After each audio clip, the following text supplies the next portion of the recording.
আমি দ্ব্যর্থহীনভাবে ঘোষণা করছি, যারা হত্যাকাণ্ড, লুটপাট ও সন্ত্রাসী কর্মকাণ্ড চালিয়েছে, এরা যেই হোক না কেন, তারা যেন উপযুক্ত শাস্তি পায় সে ব্যবস্থা নেওয়া হবে। স্বৈরাচারী শেখ হাসিনার পতনের পর থেকে ভারতের বিভিন্ন সংবাদ মাধ্যমের টার্গেটে পরিণত হয় বাংলাদেশ ও ডক্টর ইউনূস নেতৃত্বাধীন অন্তর্বর্তী সরকার। বানোয়াট আর ভুয়া সব খবর প্রচার করে খোদ ভারতীয় জোকার মিডিয়ার তকমা জুটেছে মূলধারার এসব সংবাদ মাধ্যমের। প্রোপাগান্ডা ছড়াতে পিছিয়ে নেই সামাজিক যোগাযোগ মাধ্যমও।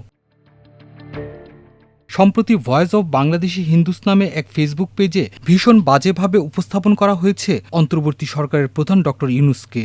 এক নারীর সঙ্গে ডক্টর ইউনূসের একটি ছবি পোস্ট করে পেজটিতে বলা হয়, পাশে থাকা নারী ডক্টর ইউনূসের সাবেক স্ত্রী। ওই পোস্টে বাংলাদেশের সরকার প্রধানকে সুগার ডেডি বলেও কটাক্ষ করা হয়।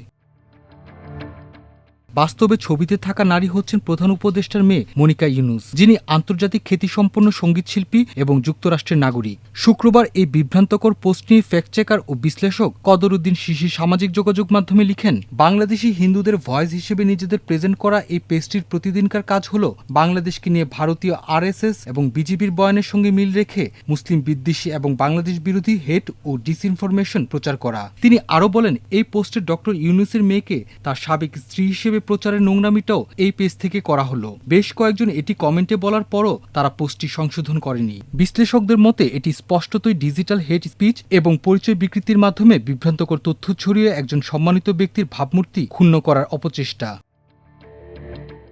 ছাত্র জনতার অভ্যুত্থানে গত বছরের ৫ আগস্ট পদত্যাগ করে ভারতে পালিয়ে যান তৎকালীন প্রধানমন্ত্রী শেখ হাসিনা। দিল্লিতে তাকে আশ্রয় দেয় নরেন্দ্র মোদী সরকার। ভারতের এই মোদী সরকারের প্রত্যক্ষ ও পরোক্ষ সমর্থনে ফেসিস্ট হয়ে উঠেছিলেন শেখ হাসিনা।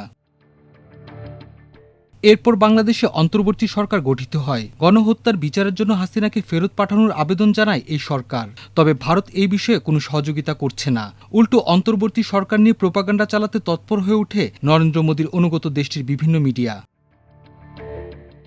শুধু তাই নয়, বাণিজ্যে নানা প্রতিবন্ধকতার চেষ্টার পাশাপাশি পুশিন নামে সন্ত্রাসী কর্মকাণ্ড শুরু করেছে ভারত। মাল্টিমিডিয়া ডেস্ক, আমার দেশ।